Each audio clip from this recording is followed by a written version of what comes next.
बंदी छोड़ सतगुरु रामपाल जी महाराज जी की जय हो। सत्साई भगत जी, वैसे तो विकास भगत जी ने आपकी बात का जवाब दे दिया है, परमात्मा ने दास से ही वीडियो बना दिया है। फर्क इतना है कि विकास भगत जी आपके सवाल को थोड़ा सा समझ नहीं पाए। आप जी ने लिखा है यदि जुएं और कीड़े लग जाएं तो एक होता है लग जाना, एक होता है पड़ जाना। विकास भगत जी उन्होंने ये समझा कि आपके जो पशु हैं उनको कीड़े पड़ गए, तो उन्होंने उसी हिसाब से आपकी शंका का समाधान किया है, जो बिल्कुल उचित है। क्योंकि अब बहुत सारे भगत यहाँ पे ये सवाल कर देंगे कि भाई विकास भगत जी के इस जवाब के अगेंस्ट कि भाई वो जो कीड़े हैं जो उस गाय या भैंस के अंदर जो पड़े हुए हैं, आप कह रहे हो कि भाई आप दवाई वगैरह का इस्तेमाल कर सकते हो, तो वो कीड़े भी तो परमात्मा की आत्माएं हैं, क्या वो जीव हत्या नहीं होगी? देखिए भगत जी, यहाँ में विचार करना पड़ेगा। हम जिस काल के लोक में रहते हैं, यहाँ हम बहुत सारे ऐसी चीजें हैं जिनसे हम चाहकर भी नहीं बच सकते भगत जी। तो उन चीजों के लिए परमात्मा ने हमारे को कॉमन सेंस दी है, और वो करने से फिर हमारे को दोष नहीं लगता है। देखिए, गाय या भैंस या बैल या ऊंट, ये किसान के एक तरीके से मित्र होते हैं।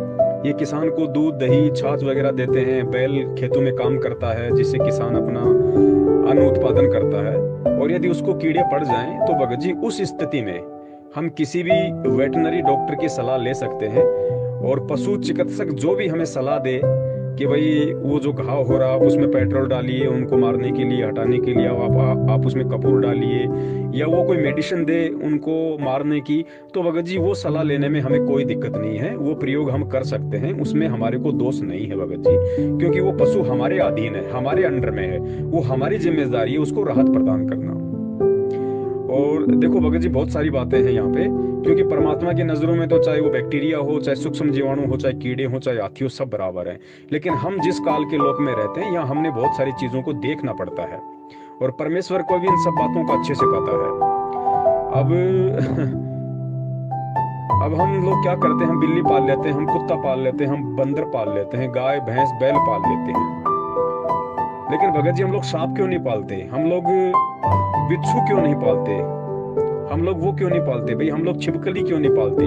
क्या वो परमात्मा की आत्मा नहीं है? लेकिन उनको पालने से हम लोग को डर लगता है, हम घबराते हैं। तो भगत जी, बहुत सारी बातें डिपेंड करता है परिस्थितियों के ऊपर। तो पालतू जो पशु होते हैं वो हमारे अधीन होते हैं, और वो बहुत सारे हमारे को वो चीजें देते हैं, दूध देते हैं, दही देते हैं, खेतों में काम आते हैं, उनका गोबर काम आता है। तो हमारी जिम्मेदारी बनती है कि हम उनको खाना भी खिलाएं, हम उनकी सुरक्षा भी करें, देखभाल भी करें, हम उनको अन्य जानवरों से भी बचाएं।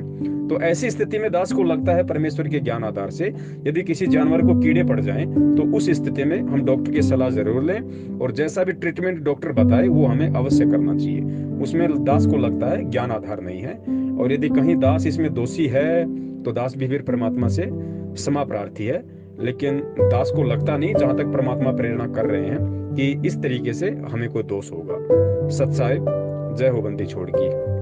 और एक बात और बताई विकास भगत जी ने कि भाई विश्वास और भक्ति ये बहुत ज्यादा काम आती है। बिल्कुल सत्य बात है, क्योंकि परमेश्वर सत्संग में कहते हैं कि जिस घर में परमात्मा की वाणी चलती है, आरती सत्संग सुमरन होता है, ज्योत जलती है, वहां पे उस व्यक्ति के जो पशु होते हैं उसको भी परमात्मा राहत प्रदान करता है। उसको भी यदि कोई हानि होनी होगी तो परमात्मा उस जीव की रक्षा करता है। तो भक्ति तो मुख्य है ही, और जब भक्ति हमारी सुचारू रूप से मर्यादित होकर सही तरीके से जिस दिन चलने लग जाएगी भगत जी, उस दिन परमात्मा ना पशु का बाल बाका होने देगा, ना परमात्मा हमारा कोई बाल बाका होने देगा। ये तब तक की समस्याएं हैं जब तक इस संसार में परमात्मा की भक्ति एक रस नहीं हो जाती है, और जब तक हम गुरु को परमात्मा मान के एक विश्वास और दृढ़ता के साथ भक्ति शुरू नहीं करते हैं, तब तक ये समस्याएं हैं।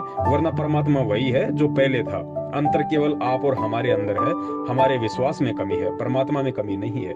सत साहिब, जय हो बंदी छोड़ के।